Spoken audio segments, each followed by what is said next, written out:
So hello everybody. In today's lecture in the essay series we are going to talk about Atmanirbhar Bharat, a scheme which was launched last year during the COVID pandemic by the Prime Minister of India. As to what it actually means, अगर suppose इसके ऊपर ऐसे आ जाता है लिखने के लिए, तो this is something which can be asked keeping in mind the current regime of the scenario which is taking place these days. Atmanirbhar Bharat is a very hot topic and can be asked in your paper. So this is what we are going to discuss today. तो इस ऐसे के अंदर हम क्या क्या cover करेंगे वो है कि व्हाट इज़ इट, आत्मनिर्भर भारत स्कीम है क्या actually. Secondly the 5 pillars of the scheme. इस स्कीम के अंदर 5 पिलर्स हैं, वो 5 पिलर्स क्या है वो हम इसमें कवर करेंगे. Thirdly we are going to talk about the criticisms of the scheme, कि किस बेसिस के ऊपर इन चीज़ों इस स्कीम को क्रिटिसाइज़ किया जा सकता है. Moving forward, what is it, क्या है ये scheme. So Atmanirbhar Bharat actually translates to self reliant India, यानी कि इंडिया जो है अपने आप में एक सेल्फ रिलायंट कंट्री बन जाए. हर एक चीज़ के अंदर किसी सेपरेट कंट्री या किसी डिफरेंट कंट्री के ऊपर उसको रिलाई ना करना पड़े, अपना काम वो खुद से कर पाए. Used by the prime minister during the post covid economic condition of the country. तो कोविड सिनेरियो के अंदर क्या हुआ last year, everything the whole economy shut down. ठीक है, उसके वजह से क्या हुआ कि जो चीज़ें थी हमारे पास, जो एसेंशियल्स थी, for example if you take about the mask का ही आप लगा लो, मास्क की कितनी दिक्कत हो गई, सैनिटाइजर्स की कितनी दिक्कत हो गई थी. So that is something which led to an innumerable of other things also. So as a result of that the scheme had to be launched, कि इंडिया अपने आप में सेल्फ रिलायंट बने, कुछ चीज़ें ऐसे जो खुद से उसको बाहर की कंट्री पर डिपेंड करना ना पड़े. So it was used by the prime minister during the post covid economic condition of the country which became very bad. Thirdly, making India a bigger and a more important part of the global economy. India को एक और बड़ा और important part global economy, एक global front के ऊपर और better तरीके से इंडिया को रखें, इसलिए भी स्कीम को लॉन्च किया गया.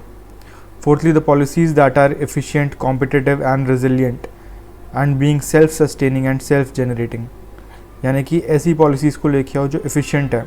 ठीक है, ऐसी चीज़ें अगर आप अपने कंट्री के अंदर कुछ बना रहे हैं, रिलायंस जनरेट कर रहे हैं खुद से, तो the policy should be efficient, कामयाब होनी चाहिए, कॉम्पिटिटिव होनी चाहिए दूसरी पॉलिसीज़ के लिए, कि अगर कंपटीशन हो जाए उनके बीच में तो these policy should fare well. Resilient, हर तरीके के कंडीशन के अंदर they should be able to survive and being self sustaining and self generating.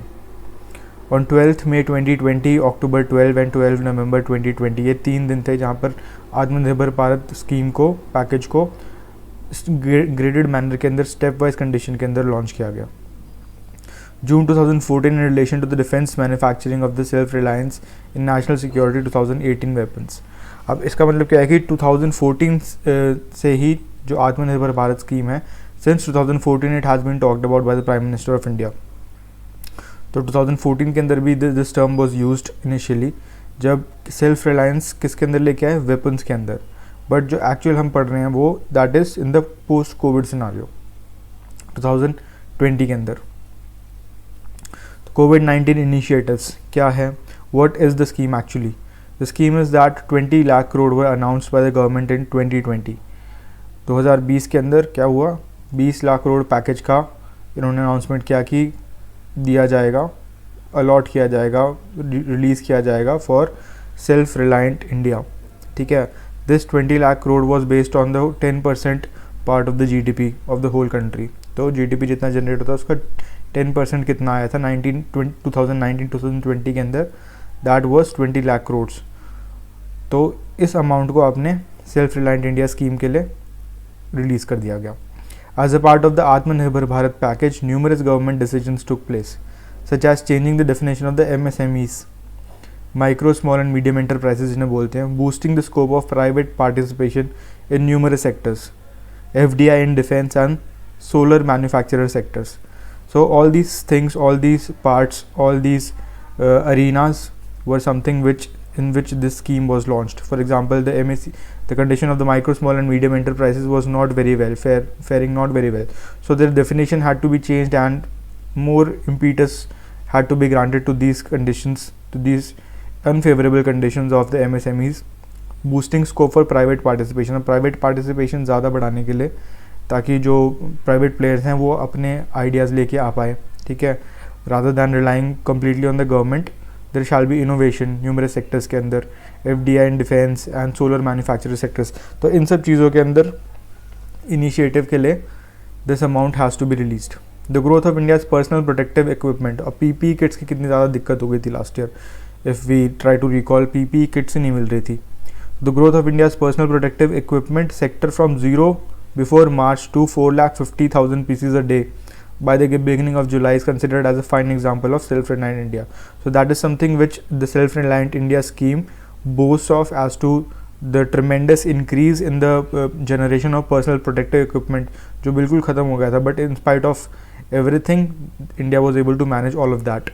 They were able to generate on a very small notice. They were able to actually produce this amount of PPE kits for the doctors or for the primary healthcare जो employees हैं उनके लिए.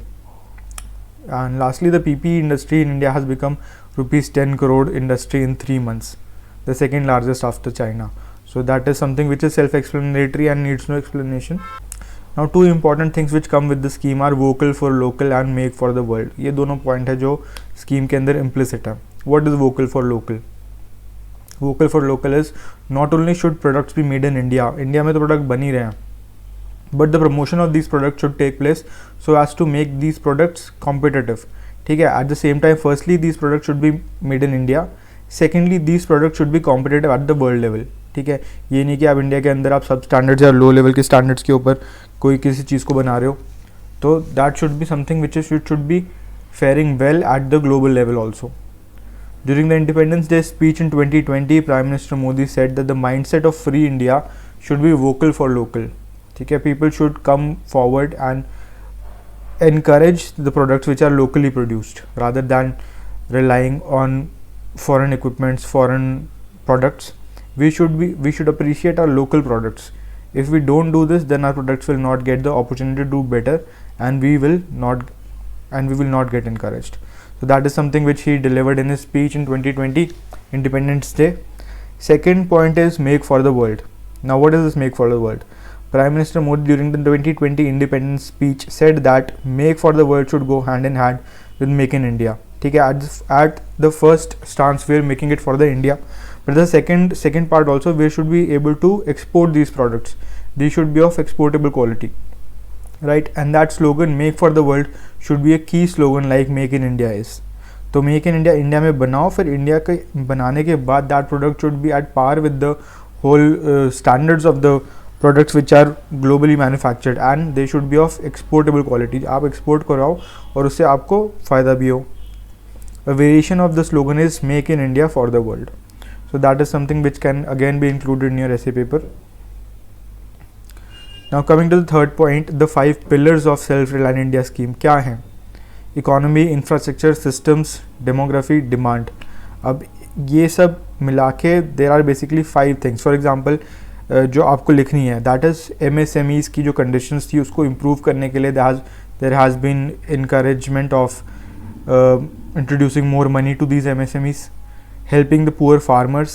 Agricultural economy जो है वो ख़राब हो रही है, उसको better करने के लिए, growth के लिए, and government reforms को better करने के लिए. So these 5 things are something which the whole scheme of self-reliant India focuses on. तो इनको हम धीरे धीरे थोड़ा सा पढ़ लेंगे so that you can include this in your paper.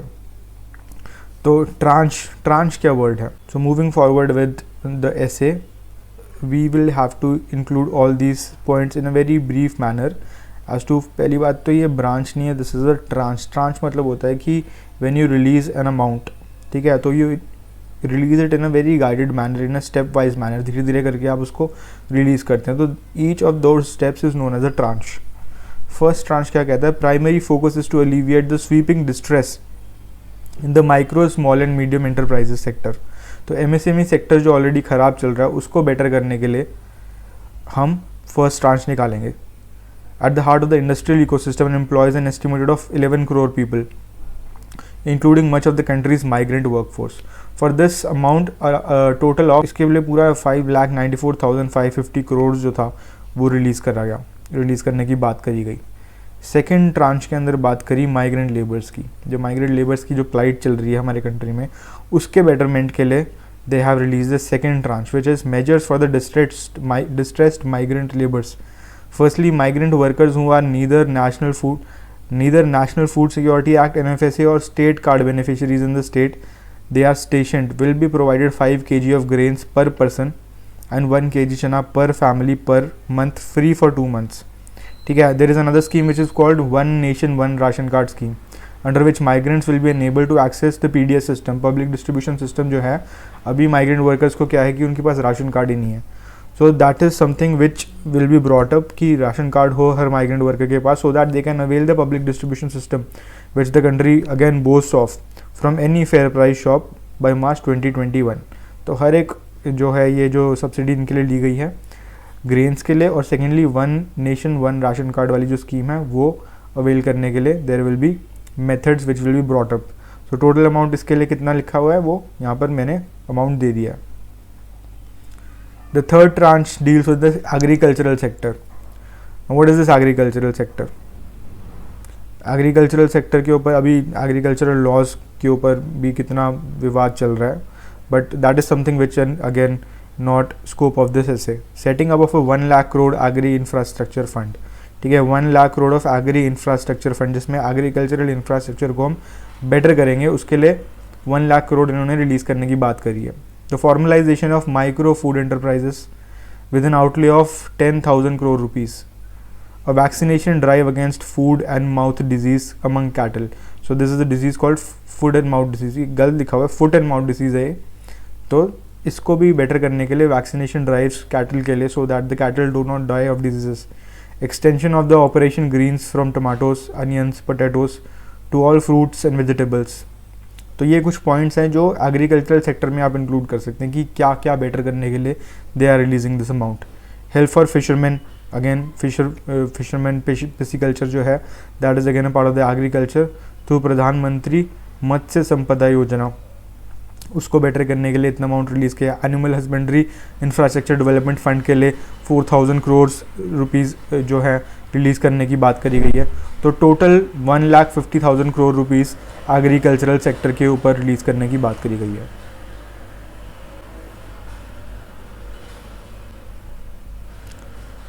Similarly, coming to the fourth tranche, the renewed push for commercial mining is a proposal over 2 years old. तो commercial mining के लिए जो growth के ऊपर जो बात करते हैं, a way to auction coal mines, coal blocks for sale of coal under the provisions of the Coal Mines Special Provisions Act 2015. ठीक है, तो that is something again, इसमें ज़्यादा deep नहीं जाना है आपको, you just have to mention कि हर एक tranche किसके बारे में क्या बात करती है. This is something which is very of a very in-depth level. तो ये सब आपको just to write down in your essay you can just include it, but you don't actually have to go deeply into all this. तो 15 large coal blocks for the pilot round bidding of the December that year. तो fourth tranche अगर आ जाए तो आप लिख सकते हो कि कोल ब्लॉक्स के ऊपर कमर्शियल माइनिंग के ऊपर रिलीज़ करने की बात करी गई है. फिफ्थ ट्रांच है वो addressing her fifth press conference in as many days. The minister, किसकी बात कर रहा हूँ मैं, निर्मला सीतारमन की, began her speech by quoting Prime Minister Narendra Modi while addressing the reporters. She said, in order to prove the resolve of self-reliant India, land, labor and liquidity laws, इनके ऊपर जो है हमने बात करनी है. We have to talk about the land, the labor, the liquidity and the laws. All have been emphasized in this package, and added that we have announced several reforms in this regard and shall continue with the same today. So the fifth tranche talks about land, liquidity and labor laws, right? So for this, the fourth and the fifth tranche in a total they seek to release about 48,001 crore rupees. Now this is briefly what the whole scheme of self-reliant India talks of, but then this scheme again has been criticized over a number of reasons. Some of them which you can include in an essay are, firstly, long-term solutions more as compared to short-term solutions. अब जो solutions इन्होंने दिए हैं to make the whole country self-reliant और to make the country better in terms of production, तो ये जो है लॉन्ग टर्म सोल्यूशन है, these are not very short term solutions. तो इनका जो इफेक्ट आएगा वो बहुत ही ज़्यादा बाद में जाके आएगा. Secondly, DBT can not be availed by the people. अब जिन लोगों के लिए बात करी गई है कि जिनको पैसा ट्रांसफ़र किया जाएगा, so that amount can not be transfer to those people who don't have a Jan Dhan account. तो उसके लिए पहले आप अपना अकाउंट बनवाएं. Again that is a very problematic and lengthy process. Thirdly, 90% of the promised amount is only credit and has to be returned to the government. So this is not something which is given by the government to for the betterment of the people कि आप private players को जाके पैसा दे दो so that they can actually come up with industry. This is actually a credit. ये loans हैं जो आपको government देगी and you have to return these loans back to the government. And fourthly, repackaging of the already given schemes. अब already जो schemes already आ रही है उन्हीं को रीपैकेज करके दोबारा से आप सेम चीज़ें सामने लोगों के रख रहे हो. तो all these things have been something which have been again on the basis of which the scheme has been criticise.